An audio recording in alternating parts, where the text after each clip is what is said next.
Good morning, everybody. It's Friday morning, the 27th. Welcome to Coffee with Doc. Glad you're here with us this morning. If you've been following us through, you know we're in chapter 9 of Joshua. The title of this week's discourse and study has been, "It is what it is unless it's not." And sometimes we know that it's not because the enemy, he can attack us outwardly with no warning and no subterfuge, but he can also come in a deceptive way. And that's what we've been looking at in Joshua chapter 9, that the strategy of the enemy sometimes involves deceitfulness, making things appear like what they're not. And that's what the Gibeonites had done to the nation of Israel. And we talked about that being a strategy of the enemy. And then we talked about not only the strategy of the enemy, but the gullibility of the Israelites. That there were two things that stuck out. One was carelessness. They negotiated with the enemy, and they listened to the lie, and they believed their feelings, and they got themselves into a situation that it was going to be very difficult for them to extract themselves. And that was mainly to two things. Number one, that carelessness we talked about. But secondly, the prayerlessness. And it says they did not inquire of the Lord. And you remember yesterday we were talking about that, how it's so important that prayerlessness can lead to carelessness on the part of the Christian life. And so they inquired of the Lord. But there was one thing in their favor. And you have to appreciate this, and that is the integrity of the Israelites.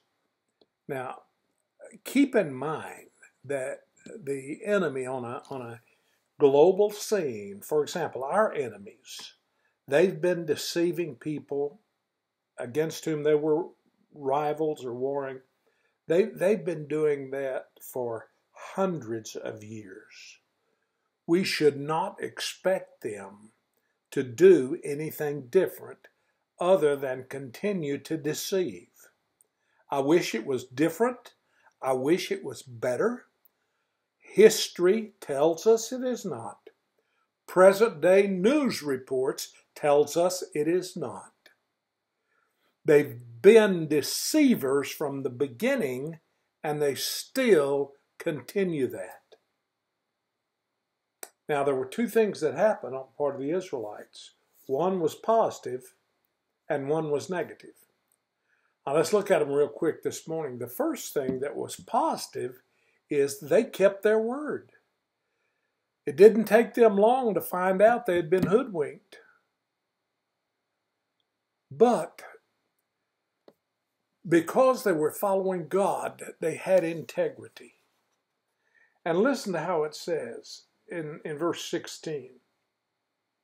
3 days after they made the treaty with the Gibeonites, the Israelites heard that they were neighbors living near them.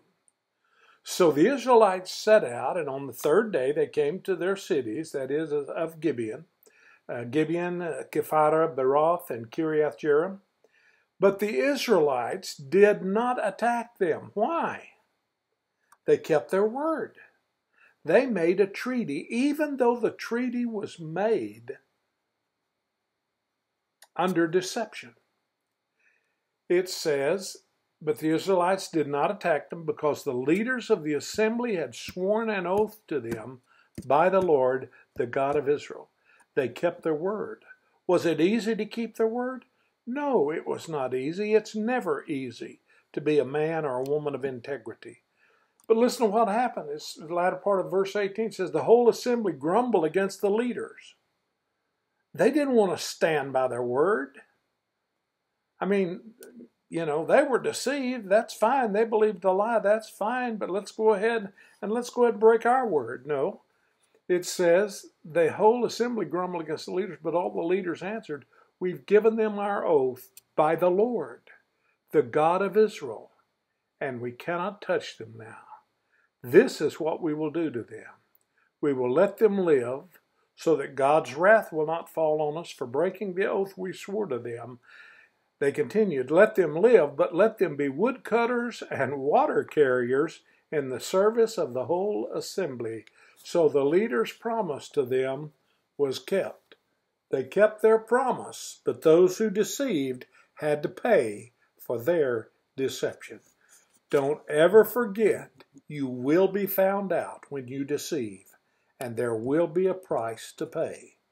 But they kept their word. That's the positive thing. Now, what's the negative thing? The negative thing is they had to live the rest of their lives with the consequences of their choices. They had to live the rest of their lives with this story and with these people. It said Joshua summoned the Gibeonites and said, why did you deceive us by saying we live a long way from you while actually you live near us? You're now under a curse. You will never be released from service as woodcutters and water carriers for the house of my God.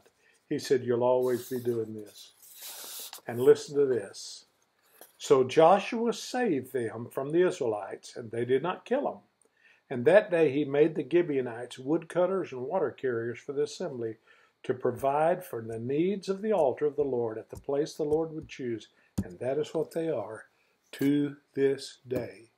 They had to live the rest of their lives with the consequences of their choice. The Gibeonites had to live with the consequences of their deception, and the Israelites had to live with the consequences of not seeking God. It's called integrity. God bless you. Have a great week this weekend, and go and worship the Lord wherever you can find a place to worship and praise His name. And we'll see you back here on Monday. God bless you. Have a wonderful weekend.